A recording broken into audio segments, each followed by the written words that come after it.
Good afternoon. I'd like to welcome you to today's webinar entitled, What You Must Know to Promote Sound Clinical Judgment When Using Health Information Technology, presented by ALFARO-LEFEVRE. My name is Brian Carey, Vice President of Marketing here at Unbound Medicine. After participating in this webinar, you'll be able to, 1, explain the relationships among HIT, clinical reasoning, decision-making, and clinical judgment, address how to avoid common pitfalls when using HIT, and describe strategies including the use of mobile apps to promote safe and effective clinical judgment. The webinar will be about 20 to 25 minutes, and we will have some time for questions at the end. Please submit your questions in the designated areas on the side of your screen. If we do not get to your questions during the live presentation, Roz will answer and reply via email to the entire group. The webinar is being recorded, and we will make sure that we send a link to everyone in about a week so you can share with your colleagues or anyone that might be interested. So let me briefly introduce our presenter. So Roz is an NLN Academy of Nursing Education Fellow, is the president of Teaching Smart, Learning Easy, a company providing consultation and seminars in critical thinking, clinical reasoning, and clinical judgment. She's an AJN Book of the Year award winner and author of Critical Thinking, Clinical Reasoning, and Clinical Judgment, which is now in its 7th edition. So at this time, let me welcome Roz. Roz, you can take it away. Thank you, Brian. Brian, I want to thank you again for reaching out for this webinar, because it's really an important topic that needs to be on all of our radars, and it actually links right into what you all are doing at Unbound Medicine. So I was really excited to be invited, and I'm excited to talk today. I hope you're all in a good place, maybe with some lunch. And if you don't have lunch with you, this will only be 30 minutes, so you'll be able to go to lunch soon after. Anyhow, I'm coming to you from Florida today. The weather's very good. I hope it's good for you where you are. And I know you're all over the United States, and some of you are in Canada. Let's talk again about the learning outcomes real quick. We will be explaining the relationships between HIT and clinical reasoning. We're going to talk about how to avoid common pitfalls, and we're going to talk about some strategies to promote safe and effective clinical reasoning. Now, this is a picture of a nurse at a computer, and this is sort of like, what is wrong with this picture? And what's wrong with this picture is that there is a patient missing. And what we have today is, a lot of times this is what's happening. We have a nurse and we have the computer, but the patient is missing. And the HIT is only going to be as good as the data that the nurse collects and interprets from the patients. And as well as how good the system is in the computer. So it really takes 3 people, and we'll be talking more about that, and the nurse's ability to establish a relationship with patients and then be able to enter the data and analyze in the computer. So remember that there's always 3. This is a picture where there's only 2. I'd like to give you an example of the importance of nurses in using health information technology.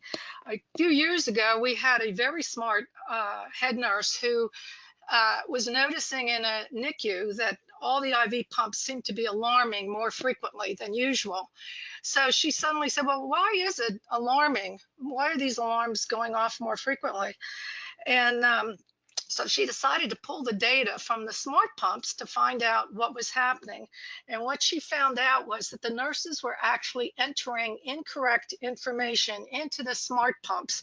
They were calculating incorrectly, and so they were entering incorrect information, and the smart pump were saying, wait a minute, that's not right. And so they would recalculate and put it in. She analyzed the data to find out that what the issue was a problem with decimal points. So the nurses in that unit were having issues with decimal points, which apparently across the board. If there's anything you're going to remediate in for pharmacology, it's quite likely going to be decimal points. Very important in medicine and nursing, and yet we have issues with them. So she took them off the unit and she taught them. They refreshed their memory of how to use decimal points, and that problem was solved. So it shows again how beautifully a clinician can interact with computer system to improve patient care. So, okay, so let's look at HIT definition. HIT is basically a wide range of technologies that stores, share, and analyze information. It includes as many things as in electronic health records, prescribing systems, decision support tools, and other electronic tools. Other things like telehealth, as you probably all know, is huge now, smartphone apps. It's just exploding, and we really need to be paying attention because some of it can really help, and some of it is going to be causing some issues, as we've seen. Lately in the news, I think you probably have all heard that there is a nurse from Vanderbilt on trial for manslaughter because she gave a drug incorrectly after she used health information technology on her computer. I think in the future, this will be built into the computer program, and she will be stopped from making that mistake. It's something we're all watching. We don't really quite understand how you can charge someone with manslaughter for that, but this is how critical it is. We need to be aware when a computer is promoting a mistake or not stopping a mistake, then we need to put in a ticket to fix that. So it's an exciting time, and it's an important time, and we're all either in the hospital using it or patients of the doctor that's using it. So it applies to us all. So that's the definition. The goal of HIT right now is interoperability, systems ability to exchange information. And we're really not there yet. As you know, we really have a lot of trouble with systems talking to one another, but that's the goal, and we're getting better at it. I like to tell you the example of what happened to me. I was riding home and I got a email from my phone provider that told me that I had this following readable voicemail. And basically the readable voicemail said, "This is a message from your doctor's office. The mean sacking, snarky prima donna." I couldn't wait to get home to find out what did they really mean to say. And when I got home and I listened to an electronic voice, it said, "This is a message from your doctor's office. Para escuchar este mensaje en español, el prima uno." So I had a good laugh at that because I don't think my doctor's a mean, snarky doctor, but it shows that the issues we're having with interoperability, and now we even have a lot more other language, which brings more into it. Other goals are to improve care access and outcomes while reducing costs. And we're going to be providing the data for analytics. We really need evidence-based practices and analytics. The data we're going to be getting from electronic health records over time is going to really help us.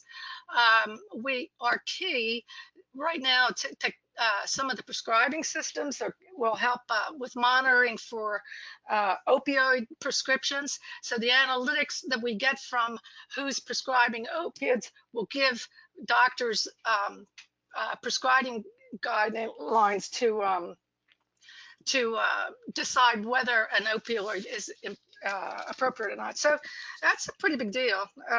There will be a lot of things that will help us by understanding what has happened in the past.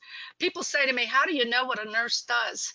And to be honest, I think 5 years from now, we're going to find out a lot better about what nurses are really involved in doing, what problems they manage, because analytics are going to tell us what they do and what responsibilities they have. So it's important that these goals are achieved. I think we're moving in that direction, and they're worthwhile goals.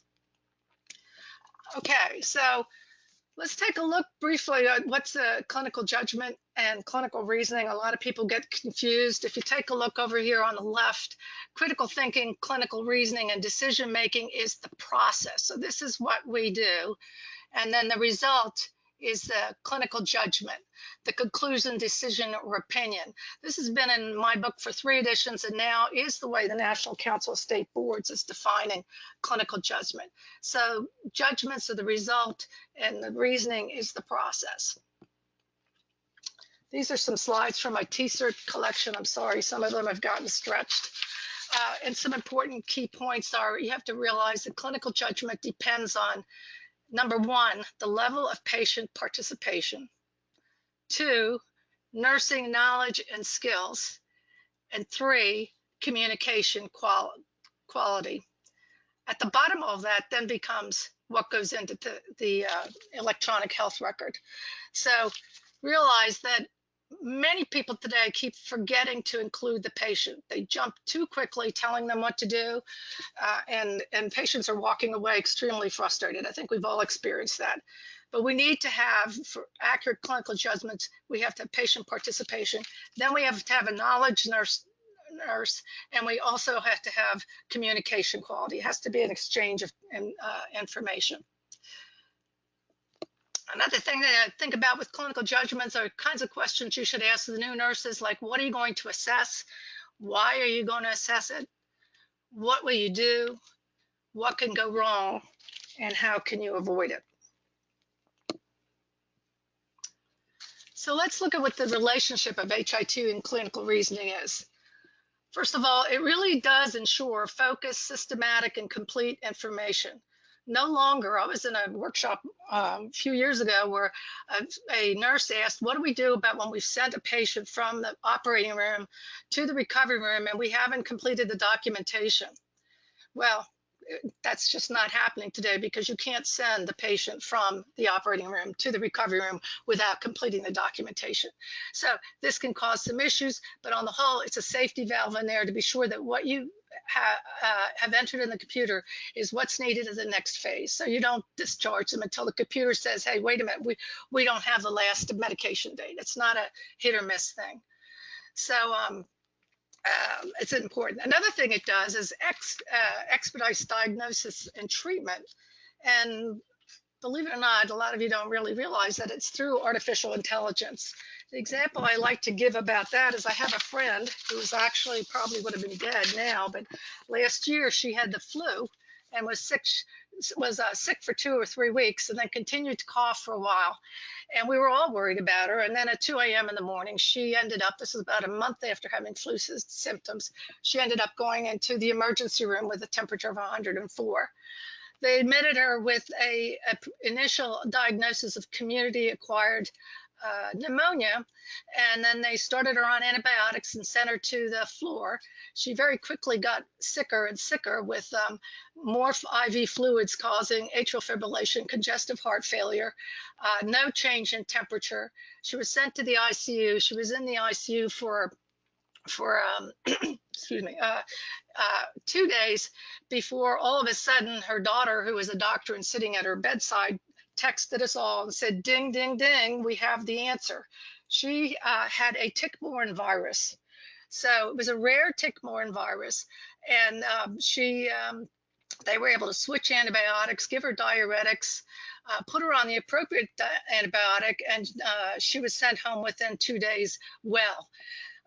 Years ago, she probably would have died before they came up with that thought. But now, because of the artificial intelligence embedded in the electronic health record, the minute they hit FUO, or fever of unknown origin, in there along with her pneumonia, it's sent out for a battery of tests that would be done for common diseases. And this is going to be probably on a cloud. So if you're in Denver and you go into some clinician who's not a Mass General, when she puts in FUO, this is the kind of thing that the computer will support. So that kind of thing's very exciting. You see some very good progress. Some other points on here that the computer will eventually promote reasoning habits, because it creates a mental model. After nurses have done the same thing over and over and over, they realize what needs to be done. And I could tell you now with FUO, they're going to know to enter that in quick, because we're going to learn more. Another thing it does is it helps recognize patterns and omissions and prevents errors. As we talked about before, it's going to stop you from doing some things incorrectly. We're going to talk about this a bit more, because if you work around some of these stopping points, it can put you in a worse situation where you make more mistakes. And then the bottom thing is that it promotes interprofessional communication. So that's really important. Each of the professions can pull up the information and get it quite quickly. That's one of the reasons that they're all worried about new students charting on electronic health records is because the minute you enter data in there, it's moving more quickly than it ever did before. So you want to be sure that the data that's in the computer is correct. But it does promote interprofessional communication across the board. Some major principles to think about is that technology does not think for you, and I know many of the people here know that, but there are still nurses that will think that it does think for you, and when they go to their clinical facility, they'll say, well, don't worry, the computer will run you through it. It doesn't run you through it when you're a novice. When you're a nurse, a novice. You need to be able to think with a computer and think ahead. It does not think for you. It depends on the nurse's ability to establish a relationship with the patient and assess, recognize, interpret, and record signs and symptoms. So if you don't have a nurse that's established a relationship, you're not going to get data. If they're in and out fast, they leave, and you really do not have a quality of data that you need to make accurate clinical judgments. So this is an issue. The other thing that they really need to know, new nurses must know, is they can't, in addition to going to the computer and documenting, they need to know, okay, what information do I need to report here immediately before I do the complete health assessment or the complete or charting. They need to be thinking, is there something that I need to report? So if they get a temperature of 104, they might want to delay documentation, some of the other things, to reporting immediately to the primary care provider that there's a temperature of 104. Okay, this is a model that is being used in many places. It's almost in every fundamentals book. And it's now actually being researched in Spain, several articles written on that, and Japan is presenting it today. There are many models on how to think critically in clinical judgment, and there's not one perfect one. There's ones that complement one another. So if you take a look at this model, at the top you have a nurse who has critical thinking characteristics. So she needs to have characteristics of being like curious and committed and confident. And over here you need to have theoretical and experiential knowledge. So you need to know how to assess an IV site and heart and lung sounds, and so you need that kind of knowledge. Down here, interpersonal and self-management skills. The biggest one you need to have for that is you really need to learn how to give and take feedback, which isn't an easy skill. You need to know how to work as a team. And then today, what we're talking about a lot, again, is the technical skills, which is growing and growing and growing. They're now calling health information technology the stethoscope of the 21st century. So today, what we're going to be talking about is these things over here, the technical skills, and over here also how it blends with the theoretical and experiential knowledge. You cannot use them without. I also want to make a comment that this is critical thinking ability. Clinical reasoning and critical thinking are pretty much used interchangeably. The difference is clinical reasoning is usually related directly to making a diagnosis on the patient. So people get picky, but they're really used interchangeably. So there's not a whole lot of difference. It's just the context. So that's a four-circle model. I would like to also mention that it's been a proven thing that when nurses aren't familiar with the technology or the computers, they really have a decreased ability to think critically. And that's because they're thinking more about the computer than they are about these other things. That is a novice issue. You should expect it and plan for it. As they become more familiar with the technology, they will have better critical thinking ability. Okay, so where does Nursing Central fit in? I was very excited when I had just seen that it was really listed as one of the top 10 apps by our university that nurses can use to improve their ability to function as nurses. And Nursing Central offers a lot of really neat stuff. If you take a look at what's available, you can search quite a few essential, very trusted guides that we have seen for quite a while. It has a calculator. You've got Davis's drug guide, Taber's.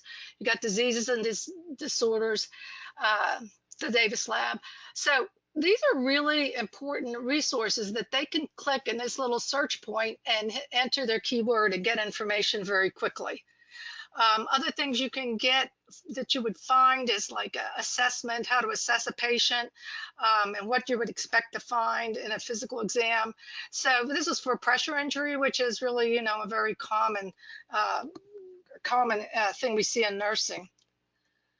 Another example is that, I thought I had another example. Hold on a second here. I guess maybe it comes after this slide. The thing about Nursing Central that I like, those are references that are really trusted and easy to understand. They're efficient. They promote efficient learning. It really can improve the learner and patient safety. You know, I'll never forget a nurse who said to me, I didn't know whether, a student, this is the truth, years ago, she said, I didn't know whether I could give the IV drug, so I gave it anyway. So it was pretty scary. She wrote that in her log. I was glad she wrote it in her log, but it was a scary thing to hear. So anyhow, it does improve learner and patient safety because the learner has this access to resources. They're not running around looking for an instructor. They learn how to be independent, and they can start asking questions about the care they're going to give and act upon it. So, and the other thing I like about it is when you use the same resources, they're going to be habits. It's going to be easy to find and use. You're not going to be wasting a lot of time, and the group can all be using it together. It does expedite learning and safety. So the other big thing is that they learn by using and applying, not memorizing. And we all know that that is a much better way to learn. Nursing Central also will give you a system for note-taking, which is a feature I really liked. Okay, here's the other example. I had those slides switched, I guess. So here's some more. Like here, they're talking about pressure injuries, and you see they're showing you the places really that are very common. So if a nurse is doing an assessment, they really get a good visual here of what they should have looked. Like they may have done an assessment and then come back to look at what I should have done and maybe notice a few things that they should have done.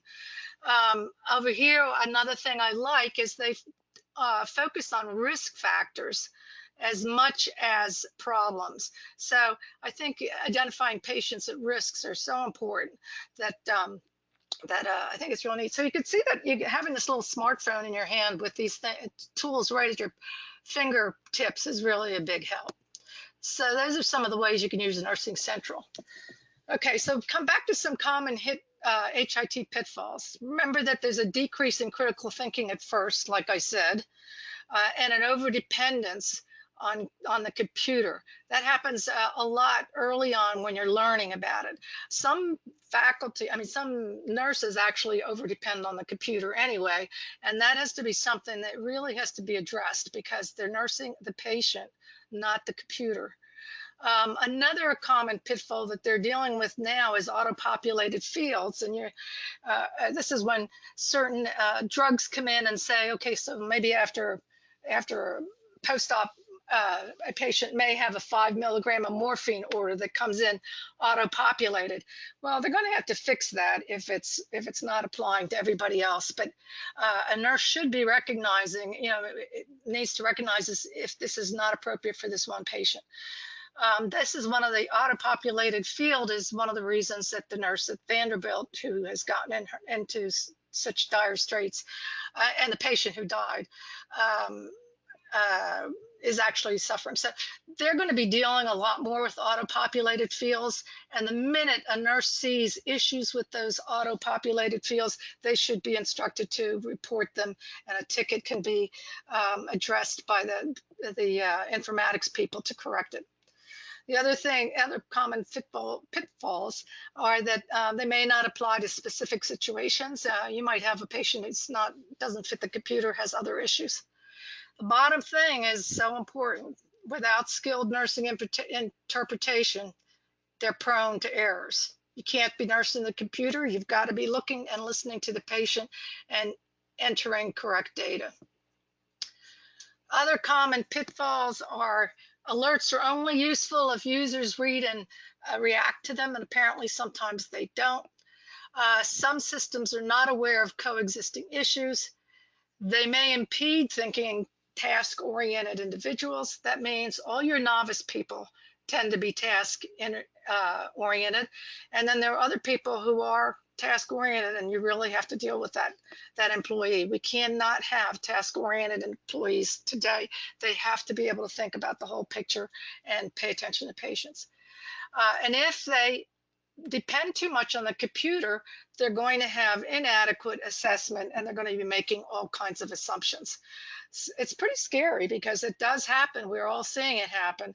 So hopefully as we move ahead, this will change. These are all part of the growing pains. Some more of the common pitfalls is that the decision support systems are still evolving, and we're going to all have to be real active participants in designs. Nurses cannot think of themselves as just users. They have got to address when they see issues. If you see an issue with your colleague, that she's struggling with something and she isn't thinking of reporting it, then you need to report it. Nurses are going to be key people in fixing it. I was also interested that we still have cybersecurity, deceptive practices, and phishing issues. It was an article I read last year, like 45% of the nurses have encountered deceptive practices where people are trying to get information from them, even within the electronic health record. Another thing is electronic devices fail, so you have to plan ahead. If you don't have a plan for what to do when things go wrong, for critical things, you're going to be in trouble. And then the bottom thing, again, is a very key thing, this workaround. We've all learned to work around, and sometimes it's a troubleshoot, and sometimes it's a workaround. Workarounds within a good computer system can create errors. You know what happens when you turn off alarms to work around alarms. What happens is alarms stay off, or workarounds within the electronic records. Again, referring to the Vanderbilt nurse who's being charged with manslaughter. She worked around not being able to get the drug Versed, so she went to another computer area and another pharmacological area and ended up giving vancomycin, the paralytic drug, instead of Versed because she was working around the issue. So students, especially the young nurses today, are used to going in there and working around. They think that's a good thing. Well, think about it before you do it. The workaround, there may be a reason it's stopping you. Again, strategies, as I've said a few times, to assess, focus on the patient. Be sure you determine the patient status, not the computer. Start with always assessing patient safety and infection control.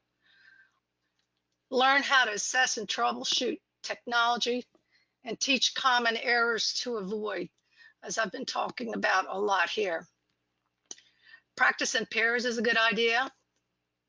Teach them the predict, prevent, manage, and promote, which means when you go into a patient and you make an assessment, you should really be knowledgeable enough to, in your mind, predict the complications. Think, how can I prevent these complications?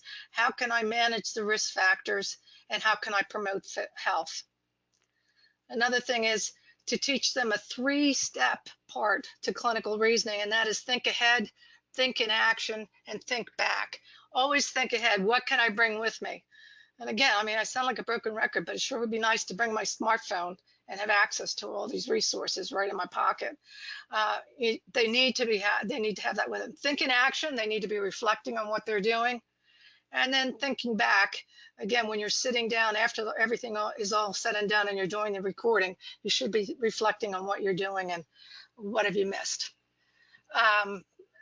With all the HIT, you've got to have knowledge support. Again, this comes in with Nursing Central. You've got a little thing in your pocket. Some new other strategies is be sure you ask why. So always ask, what are you going to assess, and then why? And if they don't know why, then they're not thinking critically. They're just doing an assessment. Another one is to chart as soon as you can, and realize that when you chart, we've always known this, but now it's bigger than ever, because when you chart something in the computer, it may trigger you like, hey, wait a minute, you didn't get allergies charted in here, or you may, get some other decision support, or for example, with the fever of unknown origin, it automatically triggered some more testing. So the chart, as soon as you can, be sure you're right and be sure you assess the patient first. So important today. I also tell them you've got to think about what you enter. Don't just dump data into the computer. So once you dump data into the computer, you're not done. You need to go back and think about what you did and look for patterns, think about what's missing. And some of these resources that Nursing Central has can help you do that. Another thing to remember is to be careful with technology that sends data directly to the patient record. And that's those, like if you have a blood pressure cuff that's sending information directly to the patient record, if that monitoring technology at the bedside isn't working right, then you're going to have the record automatically accepting incorrect information. Really encourage everybody to keep an open, active mind, looking for flaws. It's the nurse who is thinking, not the computer. You are the one that has to be in there thinking about what could be missed, what could be missing. I'm looking at the clock, everybody. I see we're hitting 12:30, so I'll move ahead more quickly. And I encourage you to use calculators to double check math. You still have to follow standards, policies, and procedures because they're designed to promote safe and effective care. It's going to be ensuring that data is understood across healthcare team. It meets legal and third-party payer requirements. And the data entries, again, if you're careful, will lead to patient care errors. So you've got to follow standards or you may have errors. Bottom line, this hasn't changed a lot. Records must reflect use of assess, diagnose, plan, implement, evaluate. You've got to assess, put the assessments that you saw must be recorded in the health record. The diagnosis and clinical judgments must be there, the problem and identifications and decisions, and the interventions and evaluations. The same thing it's always been. You've got to have assess, diagnose, intervene, and evaluate. And then bottom line, again, safety measures is real important to be sure you have in there. Sorry that kind of rushed ahead at the end here, but in summary, remember that you need to think ahead, think in action, and think back. And you can use products like Nursing Central, especially the ones that we've mentioned today, to compare the patient with a textbook patient. They can check the meds and the diagnostic studies, recognize the missing information, learn usual course of treatment and potential complications, double check math, double check procedures and skills, and keep notes. That's a lot all in one pocket, I'll tell you. So I think we really need to be thinking about information that you can access quickly from your smartphone like that. Okay, so knowing we're a little bit over time, I think it's still worthwhile asking a question. If you have to leave now, remember that you're going to get the recorded session so that you can listen to the rest of this later. Apologize for going over time. Brian, can you go ahead and ask us any questions there? Do you have? Absolutely, Roz. I think we have time for one. Why don't we do one question? And this one came in and says, how are most nursing schools teaching electronic documentation? Oh, okay. All right. That's a really good question because we all want to know how are they doing it, because a lot of students aren't allowed to go on the computer. Right now, I actually asked this question on Facebook and got answers that were very helpful. A lot of them are using the practice charts from Elsevier and from Lippincott. That's SimChart and DocuCare. And other Epic users who seem to do the best with that is really documenting on the patient record at the hospital, with sometimes the nurse, the instructor co-signing, and sometimes not. So that would be the ideal for me. I would want to be working within the system that I'd be using at the hospital. But a lot of people are using SimChart and DocuCare, and one school has actually gone back to paper charting. And I thought this was very interesting because to me, it's like Maybe it's like developing the habits that we should have, the math habits we have before we use the calculator. So they've gone back after using an electronic health record, and they now have them fill in paper record, which probably helps them process. So that's the answer to that. I will be more than happy to answer all the questions you send. Um, very exciting time, lots to learn, very, very difficult to cover in a half an hour. And I appreciate all the time that you came today, and I'll look forward to your questions, and we will send them out to all of you. Absolutely. Well, thanks again, Roz, and thanks to everyone who came out today to attend this webinar. I hope you found it useful. I know we talked a little bit about Nursing Central and how it fits into an HIT strategy. So if anyone's looking for more information about how to use Nursing Central with their students, please contact us at sales@unboundmedicine.com. You all will be receiving a survey about this webinar.